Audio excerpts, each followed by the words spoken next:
Hi, this is Maria Mandarino, certified spiritual director and Enneagram practitioner and licensed acupuncturist. Today I'm going to continue the theme that I began last episode, talking about the Enneagram and the astrological charts of different people. Today we're going to be looking at the Enneagram of the actress Katharine Hepburn and her Enneagram and her chart. But before we jump into that, I do want to ask you to hit the like button on the episode. Remember to comment and share, and please subscribe to the channel. All of your efforts to participate in my work have really made a difference to help me reach more people, and I greatly appreciate that, and I greatly appreciate and value your interest in the work that I'm doing here.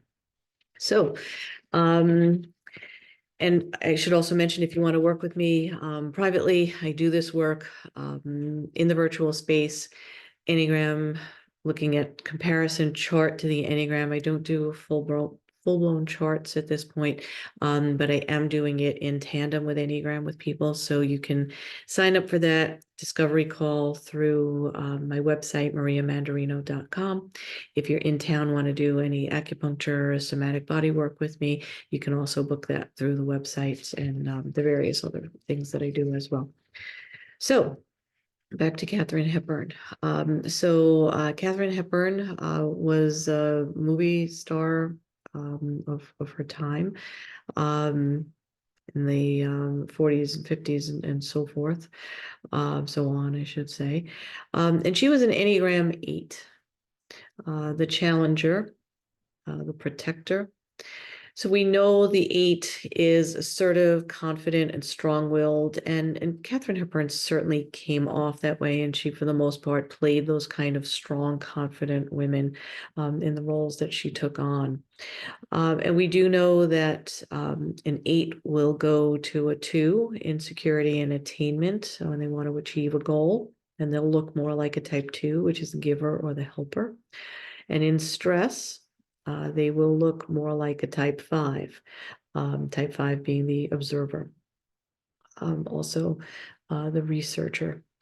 Um, so we've seen her, we certainly do understand her energy as a challenger. That's like I said, evident in the personality that she had, the roles that she took on, and kind of who she was known to be in Hollywood.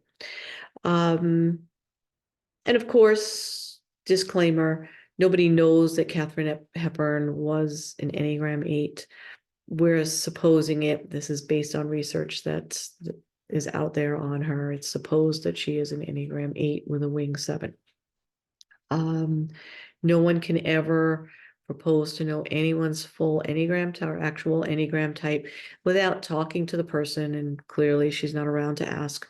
But without talking to the person, really finding out what their motivations are for what they do and understanding why it appears that they challenge. So in the case of an 8. So we don't know that, but we can make some educated guesses, right? And then what I'm doing with these episodes is looking at the chart, because we do have some data that we can count on, because the chart is, as long as the information is correct, the birth data is absolute, right? So then we can reverse engineer and kind of deconstruct her Enneagram through the astrological chart. So that's the basis of what I'm doing here. So assuming she leads with an 8 or led with an 8, she would go to 5 in points of stress. And one of the ways that I suppose we would have seen that with her is she did have a hidden relationship with Spencer Tracy, the actor Spencer Tracy, who she did several movies with. And it's kind of a known thing now, I would suppose, but I think it was fairly known then as well, that there was this covert relationship. Spencer Tracy was married, she was not. I don't believe she was married anyway.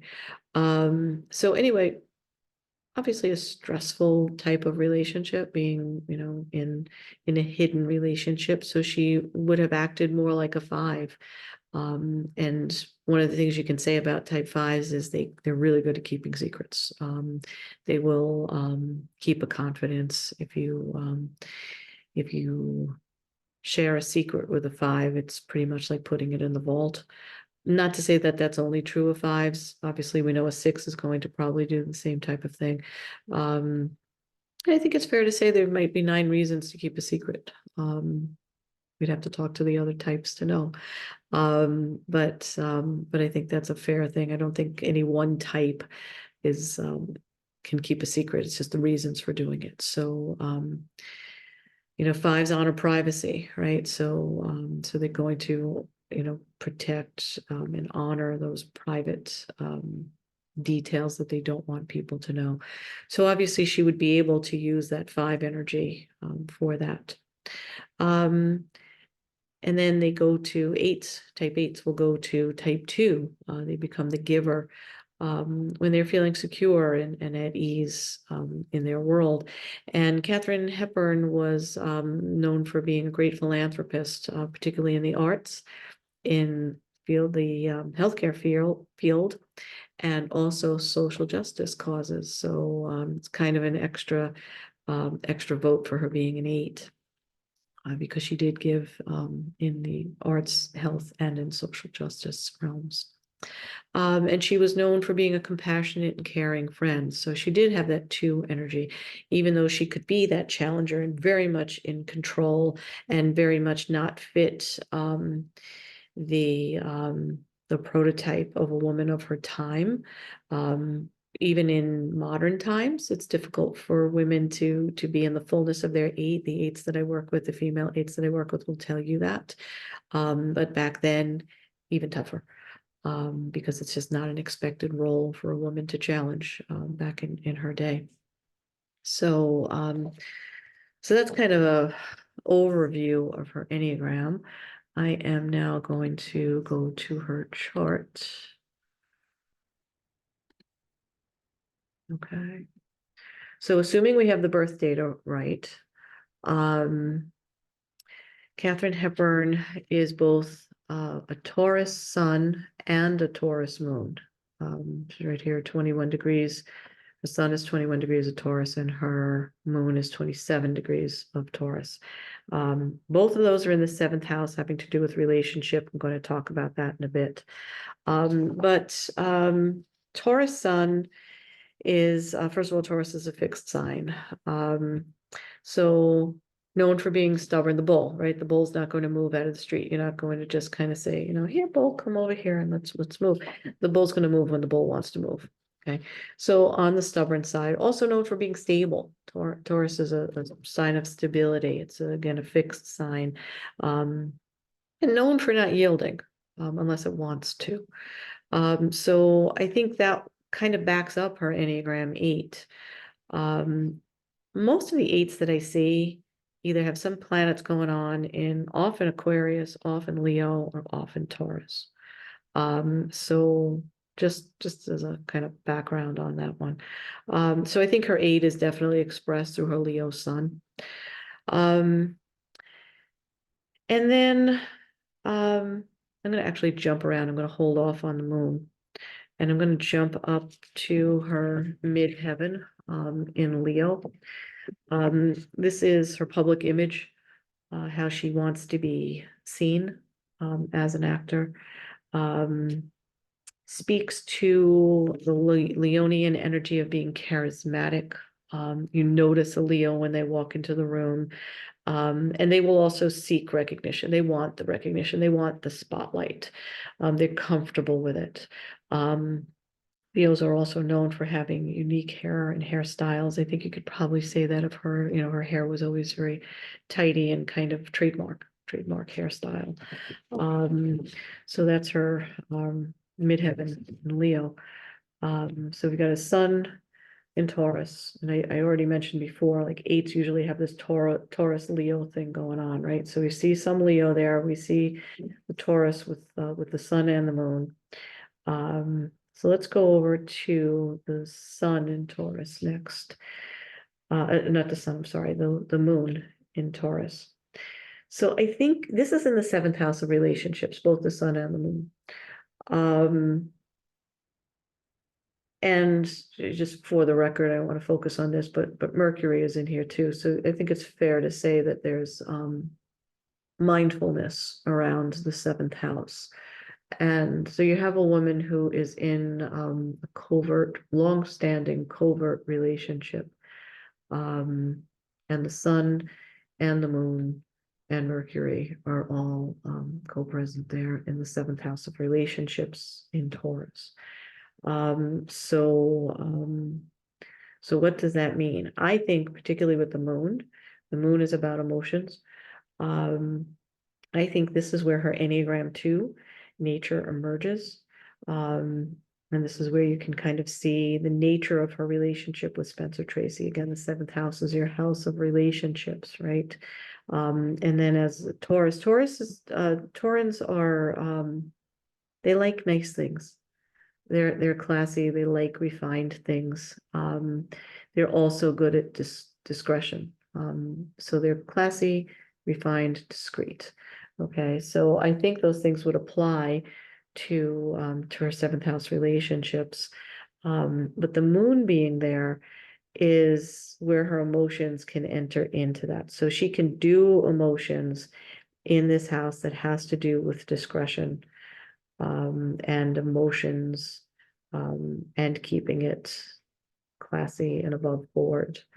And I think you can kind of kind of look through her her history or their history actually and say that that's pretty much how they present it. So this is also the place where she can be vulnerable as an 8 in that seventh house with that moon there.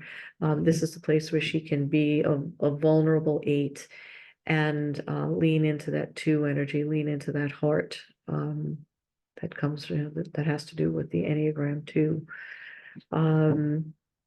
And then kind of tied into this, her ascendant is in Scorpio.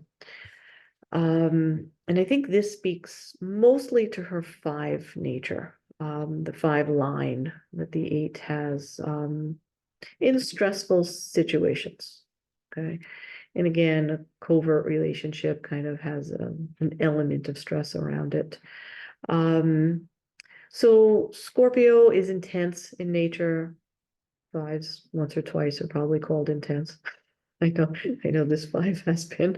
And she certainly projected that. I think she projected an intensity in her nature. 5s are also, as I mentioned before, they value privacy and they can be secretive. So as a Scorpio rising, I think her 5 energy plays out in her chart right here.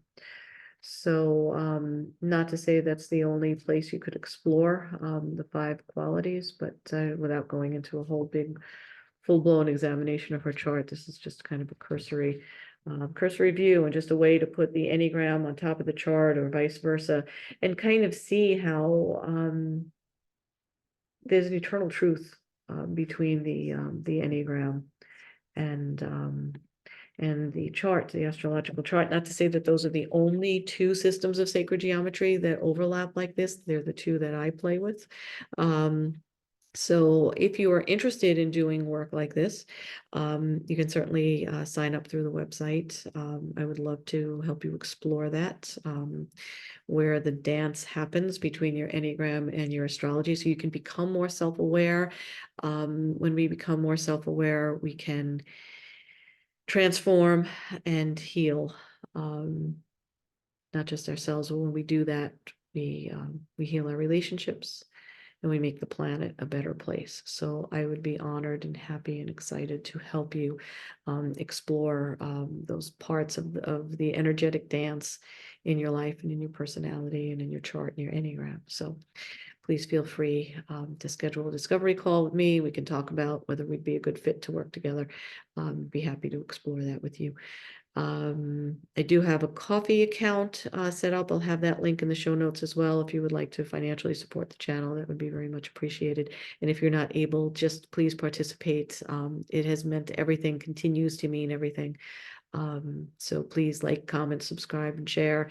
Hit the alert button so you get updated on future episodes. And I will see you next time. All right. Thanks for being here. Bye.